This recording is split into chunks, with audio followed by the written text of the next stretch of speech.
guys, we are here in Rose Place. This is one of the famous food house here in our area. I am here because we are invited. Koloy and I are invited by Tadadeng Come Music. Hello.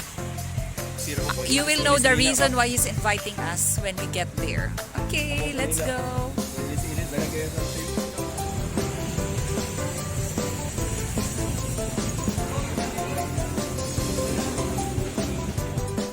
We moved to another venue because that place was actually reserved na pala for a catering event. So, we are here now in Mama's Noodle House. Okay. This is a famous Korean noodle house here in Daegu City. We're back! It's been a while. So, dito na kami. Okay, this is Rafael, is the son of the owner who happens to be a classmate of Chloe back in elementary. So, we're ordering bibimbap, japchae, Japchae pila, japchae. and ramyun. Ito may lain. May lain ka. Okay, so these are their free side dishes. And my son's favorite is peanuts. And the good thing here, you know what's the good thing here? Is you can ask for a refill of their side dishes. Actually, the reason why Sir Azur is inviting us is because he shared with us na he already was promoted as a regular employee last June 1, which is an anniversary when he started working, because he started working in SPAC on a June 1, and just this June 1st, he is already a regular employee. So congratulations! And so, because he promised Chloe that he will treat us, so now he's giving us a treat here. But of course, since we are here na lang, so magbablog na rin kami, and I will be asking them questions because I remember, when was that? A year ago or more than a year ago? More than a year ago, we actually, the three of us, started reviewing for the board exams. Sir Azur is a graduate of AB English. So it's not really an education graduate. So he took education units to be able to take the board exams. I'm also a graduate of computer science, but I wanted to take the board exam, so I tried to review with them together with Chloe, because Chloe is really an education graduate. So we had a review together, the three of us, and that's why Chloe also remembered na nag-promise pala si Sir Azur na mag-treat siya pag nakapasa. And guys, of course, they passed the board exams. So congratulations to these licensed teachers. So I'll be asking them a few questions. Okay, so we will start with our Q&A with Koloy and Azur. My first question for the two of you is, what preparations did you make before taking the board exams? So, as for me, before I took the LET, I prepared actually last 4 years ago. Oh, wow! I actually, Long preparation. when I entered the department, it means I have to take the board exam to get my professional license, right? So I already conditioned my mind that there will be an exam after I graduate college.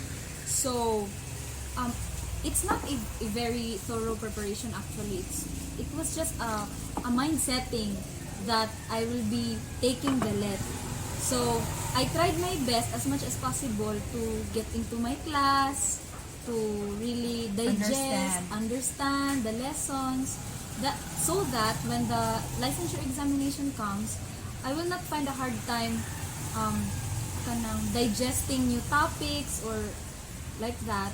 So the mind setting was there 4 years ago. That I think that is one of the preparation.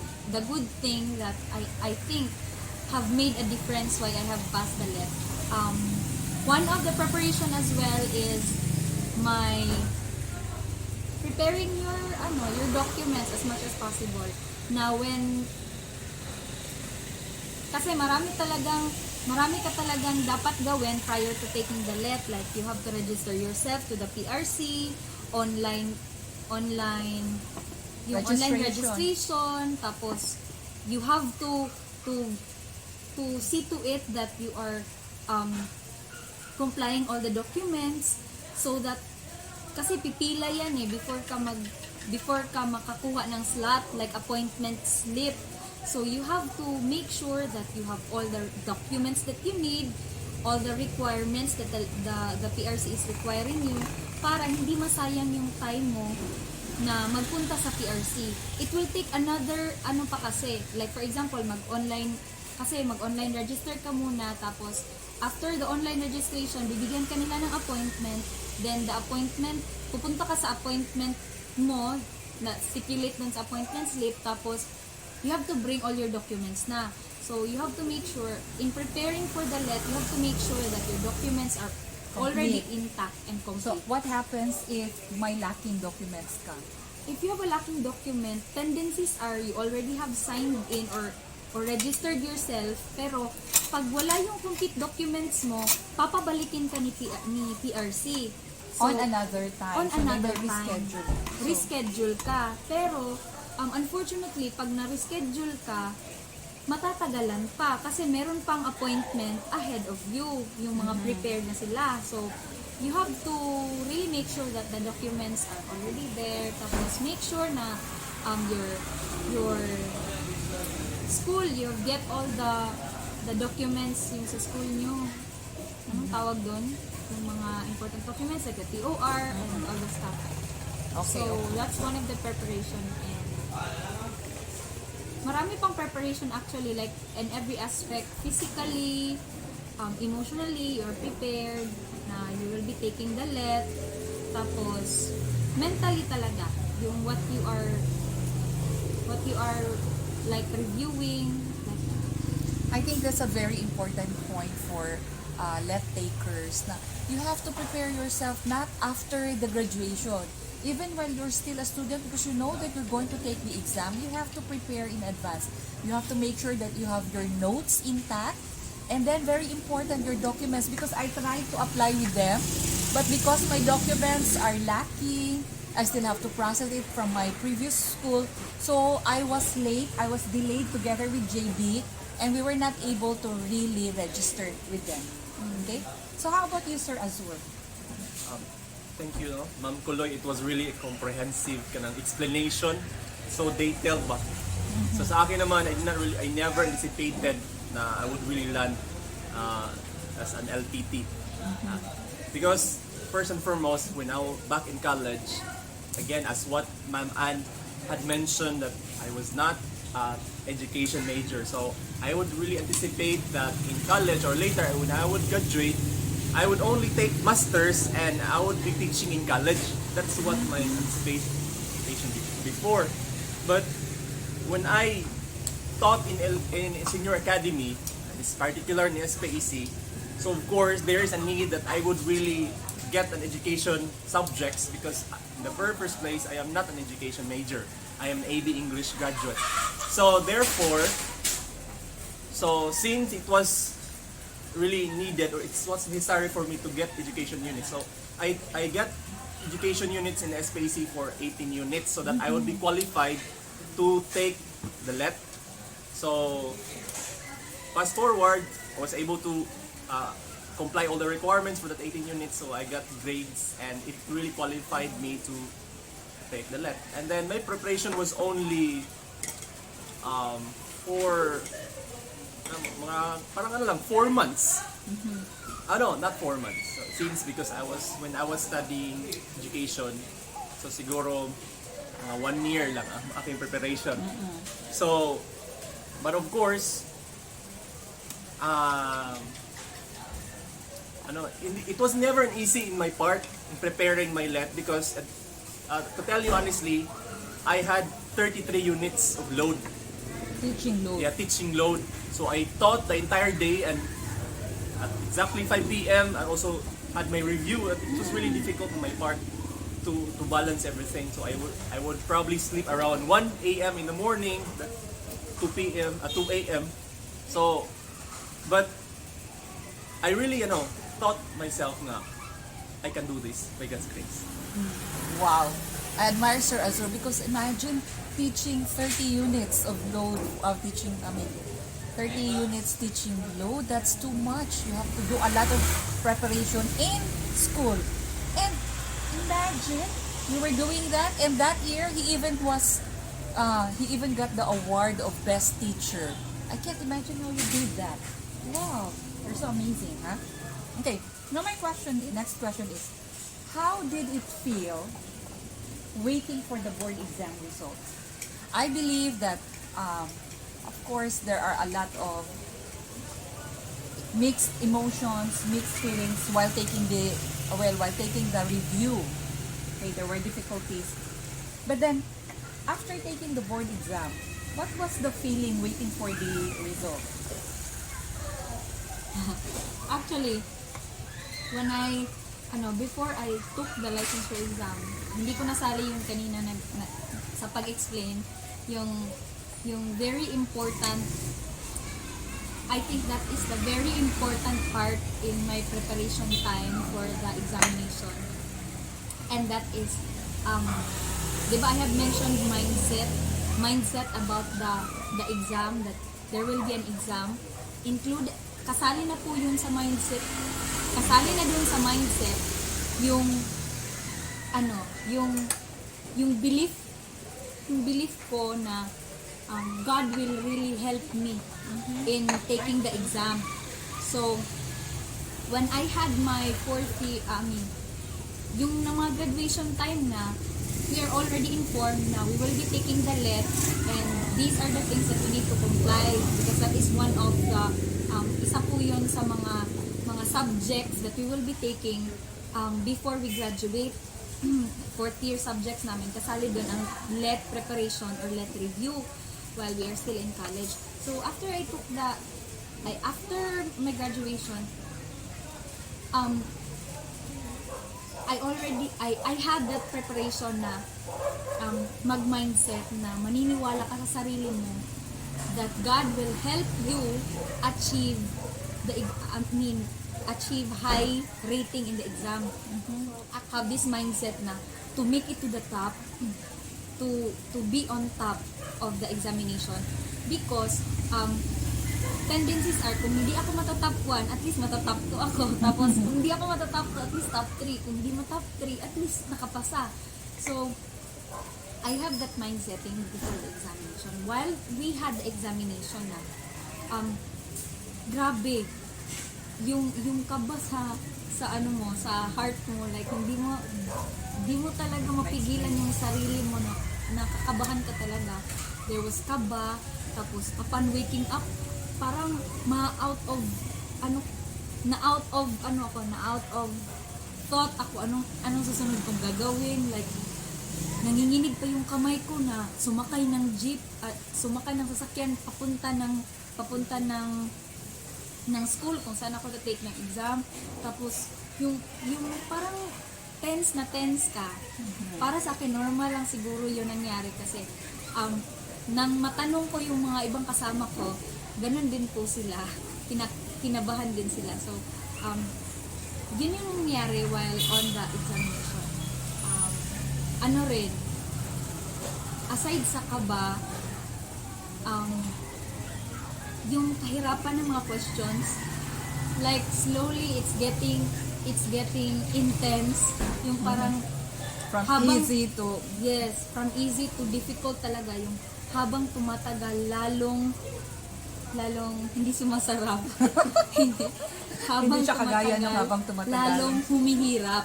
Ganon yung term. So it's very challenging, pero what helped me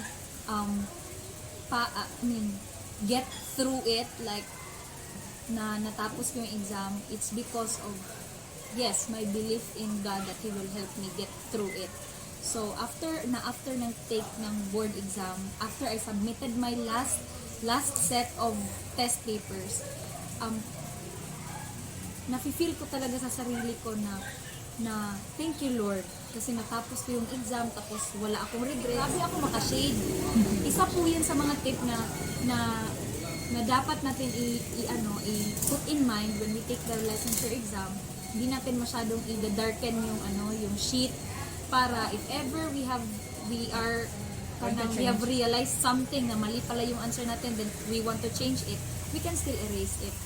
So yun, isa yun. After na-pass ko na yung paper sa proctor namin, I have really sensed the Holy Spirit, yung parang yung pagkalma ng Spirit ni God sa akin na You have done your it. best. Yes. You have done your best. You did it. You did it. You did your best. Tapos there's nothing wag mo nang i-mind kung ano yung mga mali mo, yung mga na-sense mo na mali mo. Okay, that's good, no? What's the thing I wanted to react to? The peace, the calm. Knowing that she has done her best and she has prayed, so she just surrendered it to God. Kasi, yung iba kasi, while waiting for the exams, grabe yung anxiety. Diba? And so, they cannot sleep. They felt like they were being tortured while waiting for the exam results. But then, Chloe, you had a wonderful experience because after the exam, there was nothing. She was just calm. Okay, how about you, sir? In my case, of course, just to reinforce my explanation a while ago about the preparation, that's really important in every aspect of our lives. So, just little bit kanang away from the content, pero I'm going to get it for the sake of illustration. I believe that the fight of Manny Pacquiao versus Spence is really coming this August. So I remember why Pacquiao becomes so successful, because he has this very good coach. So in order for me to become successful in life, I must get a good coach. So I also enrolled in a review center named Falcolan, because I believe that in order for me to achieve what I'm dreaming for, I needed a coach. Okay, so that's very important. However, if you don't really have any review center, you try to borrow and learn as many as you can under the sun. If you possible, you can learn all information. Of course, you're not going to set aside your personal dedication, your personal relationship with the Lord. Seek the Lord first, and all of the desires in your heart, that's my paraphrase, will be added unto you. So, my experience little bit, I just want to make it quick. It's really opposite to Ma'am Chloe, because almost the entire night, I did not sleep. Yeah, I was really... Before the exam. Yeah, before the examination. So, I don't know why. I was really envy with my companion. He was really snoring. He has a good sleep. He had a good sleep, and I could not sleep anymore. That's around 1 a.m. now, 2 a.m., 3 a.m. Then, you know what happened? I really cried. Lord, I just want to sleep, but I couldn't sleep anymore. I actually, hindi naman ako totaling kinakabahan. I don't know, hindi talaga ako makatulog, ganyan. Tapos, I was really praying, and then cried. Then when I opened the Bible, Lord, give me an assurance tomorrow that you are going to be with me. When I opened the Bible, I forgot the text, but the text says, don't be afraid, because I have already given your enemy into your hand. You will be successful tomorrow. And then I said to myself, thank you, Lord, for this assurance. Now I can sleep. So, you were 4 able... a.m. in the morning, I slept. And Wow. since I already sleep late, thanks to Chloe. She knocked on, she wake. She woke you up. She woke us up. Actually, we slept around almost 6 a.m. No? We're supposed to be in our place around 6:30 or 6. But that was already late. So, Ma'am Chloe knocked at the door. Siya, sir, if she did not really knock the door, maybe Mark, and I, Pwede of pa course, quality. Ay, sige mo. will not would not be able to take the lift.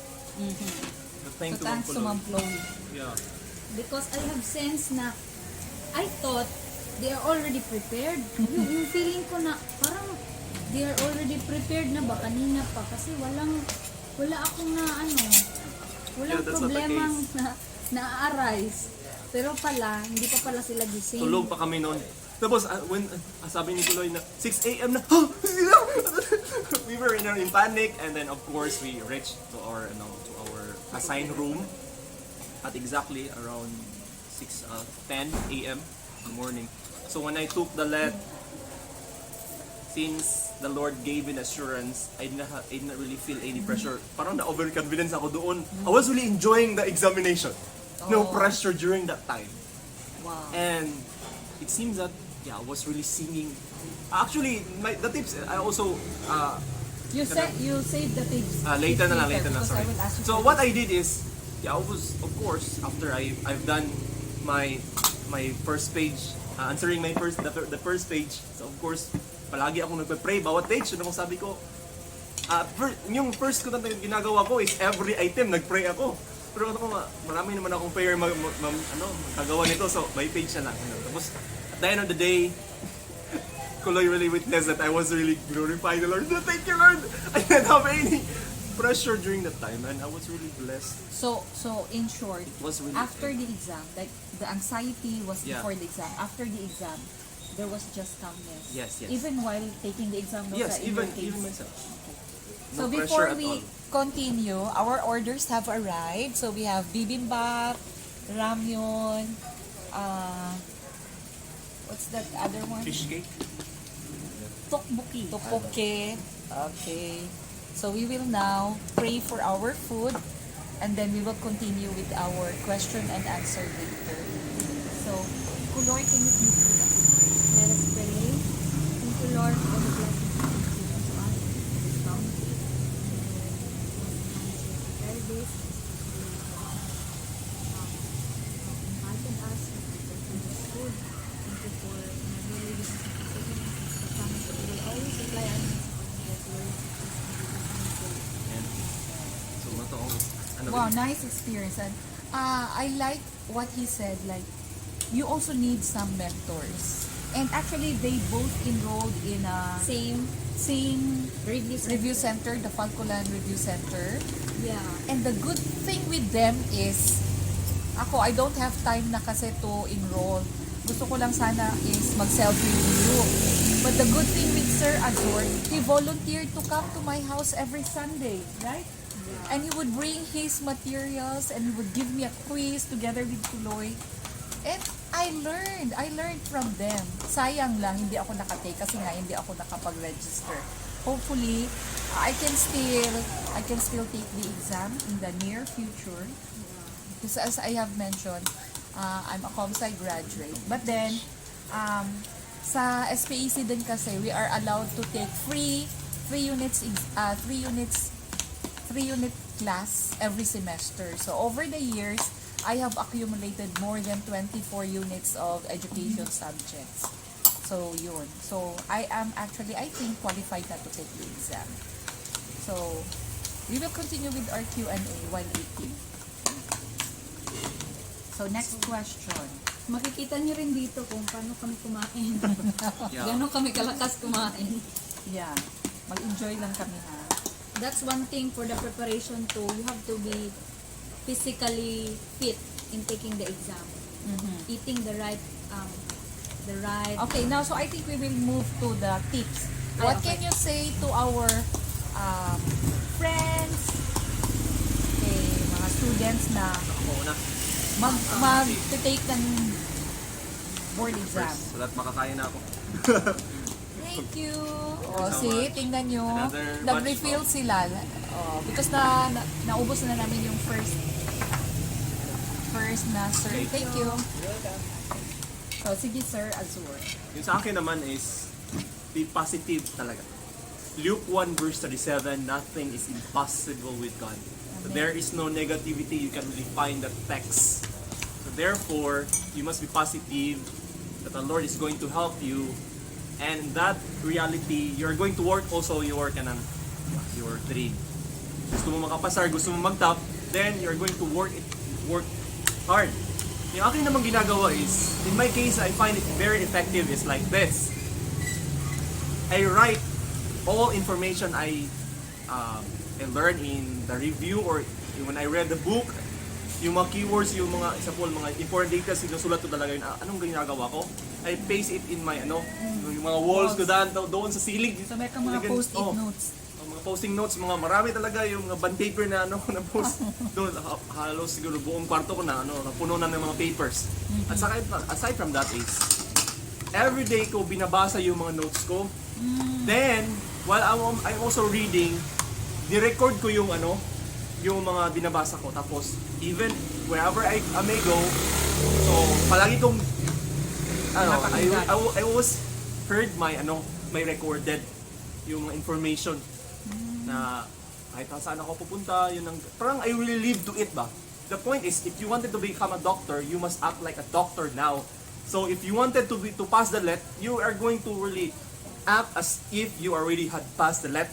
So yung ginagawa ko, so it is really important. So I would do this, I would do that, and then I have also really allocated quality time in my God. Okay, in my God, I would really express my most desire. I really wanted to really become top one talaga yung ko plan. I really prayed for it, but yeah, the Lord really said that He has another plan. But the good thing there is, I really passed the LET. That's the good thing. By God's grace, I was able to pass the LET because I was not also lazy. I really worked hard just to make the reality of what I was dreaming for, to become an LPT. And I think that's what most important. So those sacrifices that I had exerted were part of my success. So there's nothing like a magical formula that is how you don't have the effort then you become successful. Maybe there are some, but it's really minimal. But if you wanted to have maximal result in your life, you must really work for it. You must really work hard for it and earn it. And by God's grace, the Lord is able to, of course, be with you, letting you remember what you had studied in the past. As a result, you'll become an LPT. Wow. So I really saw these two prepared. And I see both of them as very prayerful. They were very prayerful. I see them doing meditations. But they're not relying only on praying. They are also really studying. No? Wow. So that's very important. How about Kuloy? What more can you give? What tips can you give to our viewers? And before that, gusto ko lang ipakita. The bibimbap is so good. It's so delicious. There are a lot of veggies. And this is beef bibimbap. So there are also a lot of ground beef. And for the spiciness, it depends on you. You can take out some of the red chili chili sauce if you are not into really spicy. So yummy. Chamobos ng nida. So my turn. What are the tips? I have remembered a formula way back in college from our dear chairperson in the department. She said, human effort plus divine intervention is equal to success. So there will be no success if you are just relying on the divine intervention. You must really seek. Matthew 7 verse 7, seek and ye shall find. So we must seek for it. We must work hard on it. Then we can ask the Lord to help us. And then He will use us. And how we prepare to achieve greater heights or to reach that success. For me, one of the tips talaga in passing the LET is you have to mindset na you are taking an exam. Second, you have to be healthy. You have to be prepared spiritually, physically, academically, and holistically actually. We know that there are a lot of challenges man jud. Just like me, we don't have enough money to hirap po kami. So, I have passing the let is very important for me. And before I take the let, kailangan ka talaga ng pera para magsuporta from the review. You have to allot money for the review. Tapos meron ka pang mga materials na gagamitin for the review.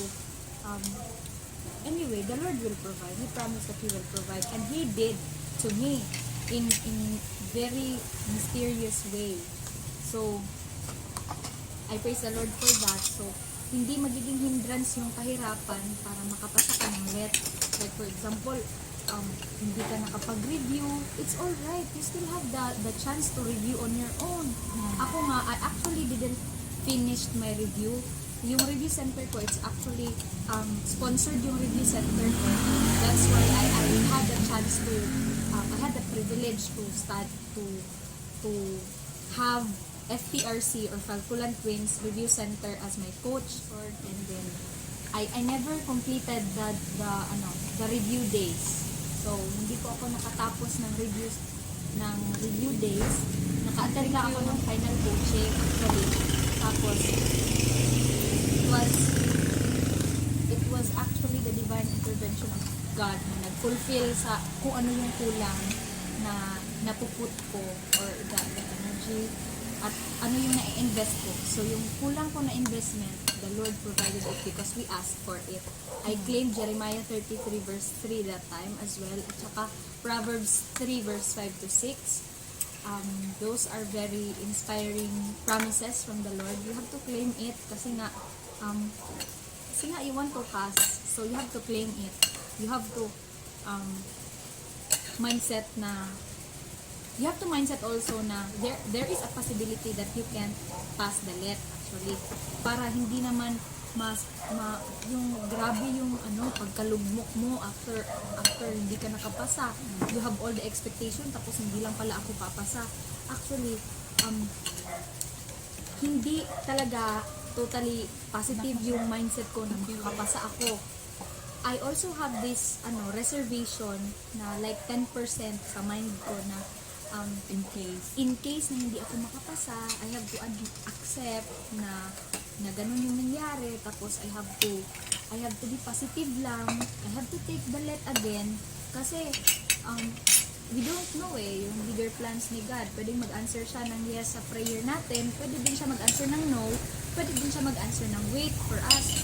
So just trust in the Lord with all your heart. Whatever the results may be, you have in your heart na He is doing that for your own good. There is a reason why it happened to you. Like for example, hindi ka papasa. But you have that positivity in claiming the promises also of the Lord na He will give you the desires of your heart na papasa ka talaga sa Lord. Thank you so much for your tips. I hope that you have learned some tips from Ma'am Kuloy and Sir Azur when they shared about their experience. So, what is your last message? You have to claim it. You will be an LPT by God's grace. By God's grace. Okay, so those who Pass are... the let. God's grace. So for those who are preparing for the licensure exams, God bless you. We hope that you were inspired and you got some tips from our vlog. This vlog. Thank you for watching. Don't forget to like, Subscribe. Comment. and hit the notification bell. God bless.